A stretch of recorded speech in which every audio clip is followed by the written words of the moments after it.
Hello students, today we are going to discuss the classification of fungus, and fungus is divided into four categories. तो fungus को हमने total 4 categories में divide किया है and it is very easy to learn with the help of trick, and those 4 categories are PABD, PABD. तो आपको trick क्या याद रखनी है? फंगस 4 टाइप की है, PABD, phycomycetes, ascomycetes, basidiomycetes and deuteromycetes. तो कौन सी 4 टाइप की है fungus? PABD, phyco, asco, basidio and deutero. अगर हम इनके कॉमन नेम की बात करें तो phycomycetes is known as algal fungi because word phyco means algae like and mycetes means fungus. तो जहां भी वर्ड आपको माइको या माइसिटीज मिलेगा उसका मतलब होता है फंगस. तो सबसे पहले phycomycetes is algal fungi, ascomycetes is sac fungi which has bag like structure. Number 3 is basidiomycetes which is also known as puffball, bracket fungi और मशरूम. तो पफबॉल, ब्रैकेट फंजाई और मशरूम इसके ये 3 नाम हैं.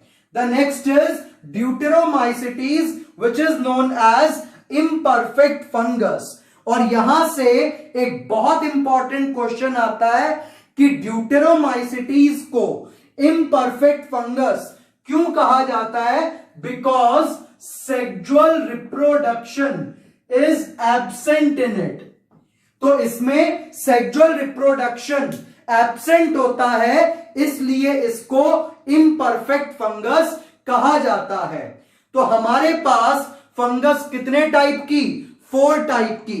Phycomycetes which is known as algal fungi, basidiomycetes which is known as bracket fungi, ascomycetes which is known as sac fungi and deuteromycetes which is known as imperfect fungi. तो ये तो था इनका कॉमन नेम. अगर हम इनके अब बात करें बॉडी के स्ट्रक्चर की which is known as mycelium. Fungus की बॉडी किसकी बनी है? माइसीलियम की. फंगस की बॉडी किसकी बनी है? माइसीलियम की. तो इसका माइसीलियम कैसा होता है? Aseptate and coenocytic. यानी कि इसके माइसीलियम में कहीं पर भी आपको क्या नहीं मिलेगा? सेप्टा या क्रॉस वॉल. और ये मल्टी न्यूक्लिएट होगा. तो मल्टी न्यूक्लिएट है इसलिए कहा सिनोसिटिक. और क्रॉस वॉल एब्सेंट है तो इसलिए क्या कहा? एसेप्टेट. जबकि जो आस्को या बेसिडियो या ड्यूटेरोमाइसिटीज है उसके अंदर आपको माइसीलियम में क्या मिलेगा? सेप्टा यानी कि क्रॉस वॉल. और ये होगा साथ साथ ब्रांच्ड एंड एसिनोसिटिक. तो ये ब्रांच आ गई और इसके अंदर मल्टी न्यूक्लिएट कंडीशन नहीं है तो ये साथ में कहलाएगा एसिनोसिटिक. तो आपको क्या याद रखना है? सिर्फ पी एसेप्टेट और सिनोसिटिक है, बाकी सब कैसे होंगे? Branched and septate, branched and septate. तो कॉमन नेम के बाद हमने क्या याद रखना है? माइसीलियम. यानी कि फंगस बॉडी फाइको की कैसी? फाइकोमाइसिटीज की होगी एसेप्टेट एंड सिनोसिटिक और बाकी सबकी ब्रांच्ड एंड सेप्टेट. तो बहुत इजी है इस चार्ट से याद करना. Number 3 asexual reproduction. तो फाइकोमाइसिटीज के अंदर ज्यादातर क्या देखे जाते हैं? Zoospore which have flagella. तो फाइकोमाइसिटीज जूस्पोर या एप्लेनोस्पोर से मल्टीप्लाई करते हैं एसेक्सुअली और ये बनता है बॉडी के अंदर, इसलिए लिखा है एंडोजिनस. और आस्कोमाइसिटीज में बनेगा कोनिडिया और कोनिडिया बनता है बॉडी के ऊपर तो इसलिए इसको क्या कहेंगे? एक्सोजिनस. और बेसिडियोमाइसिटीज में एसेक्सुअल रिप्रोडक्शन एब्सेंट है और ड्यूटेरोमाइसिटीज में भी ये कोनिडिया से होगा। तो क्या याद रखना है? Zoospore conidia, absent conidia. बेटे साहब दोबारा रिपीट करेंगे, जूस्पोर कोनिडिया, एब्सेंट कोनिडिया। तो इसमें क्या याद रखेंगे? एसेप्टेट एंड सिनोसिटिक और बाकी सब ब्रांच्ड एंड सेप्टेट। इसमें zoospore conidia, absent conidia. The next is sexual reproduction. तो सेक्सुअल रिप्रोडक्शन के दौरान भी स्पोर्स बनाए जाते हैं और फाइकोमाइसिटीज में जो स्पोर हैं दे आर oospore, आस्कोमाइसिटीज में आस्कोस्पोर, बेसिडियोमाइसिटीज में बेसिडियोस्पोर और ड्यूटेरोमाइसिटीज में तो सेक्सुअल रिप्रोडक्शन होता ही नहीं, तो इसलिए एब्सेंट। तो oospore, ascospore, basidiospore and absent. Next is dikaryon stage, यानी कि एक ही सेल में दो न्यूक्लियस का मिलना क्या कहलाता है? डाइकार्यन स्टेज। तो फर्स्ट फाइकोमाइसिटीज में एब्सेंट, बाकी दोनों में प्रेजेंट और लास्ट वाले में फिर से एब्सेंट। तो कैसे याद रखेंगे? Absent, present, present, absent. क्योंकि आपको ये नाम भी कैसे याद रखने हैं? ट्रिक से, पैब डी, PABD। और फिर उसके बाद क्या याद रखेंगे?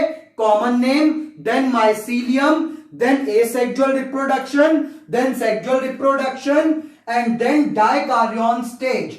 And now we are moving to the spore producing body called fruiting body.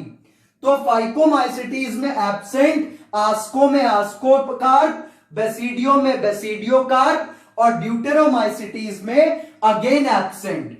And now we are moving it to the other special features of the four classes of fungus. Number 1, phycomycetes जो है वो ज्यादातर decaying logs पर होती है and it acts as parasite on plant. और ascomycetes is saprophytic and coprophilous. This is also important for your NEET examination. तो काफी इंपॉर्टेंट फंगस का है क्वेश्चन ये कि कोप्रोफिलस कौन सी फंगस है? आस्कोमाइसिटीज. और रस्ट और स्मट कौन कॉज करता है प्लांट्स में? बेसिडियोमाइसिटीज. जो रस्ट है उसमें लीफ के ऊपर ब्राउन और येलोइश कलर के स्पॉट आ जाते हैं, जैसे जंग लग गया हो, इसीलिए उसको कहते हैं रस्ट. और वो होता क्यों है? फंगस के कारण. और ये किसमें कॉमनली देखा जाता है? वीट वगैरह में. और स्मट भी आपको वीट में, कॉर्न में, बार्ले में, ओट्स में देखने को मिलेगा.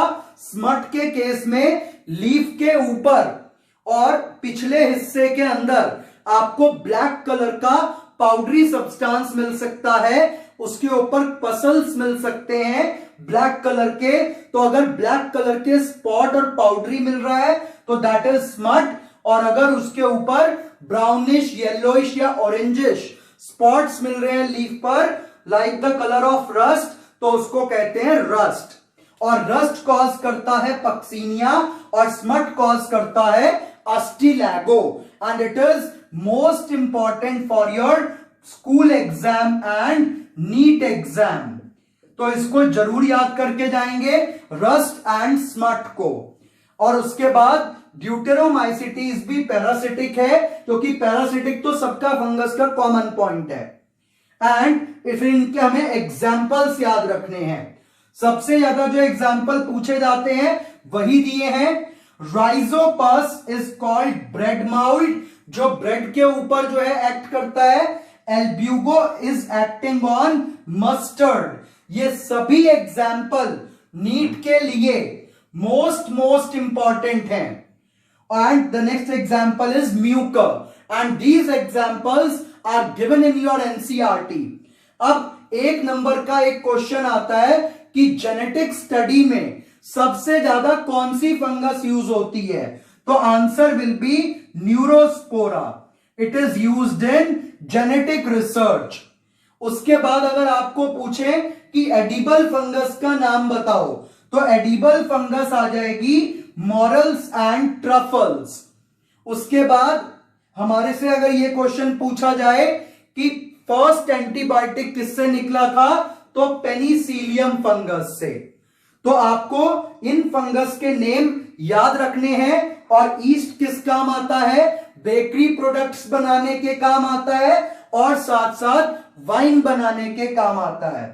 तो ईस्ट जो है वो liquid formation and bakery product formation में काम आएगा and it is a unicellular fungus. So all these example are most important.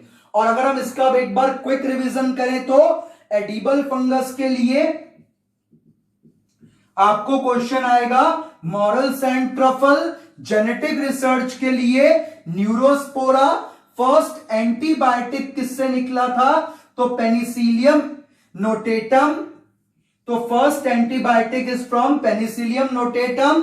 Bakers product and your liquid products are made by yeast. और एस्परजिलस नाइगर से भी हमें acids मिल जाते हैं।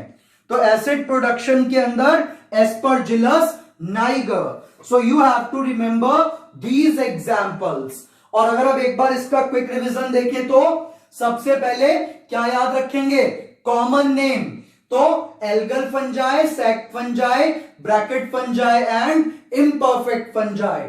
फिर माइसीलियम के लिए आपको ट्रिक दी, पहला एसेप्टेट और सिनोसिटिक, बाकी सब branched and septate. Asexual reproduction पहले में जूस्पोर, कोनिडिया, एब्सेंट कोनिडिया।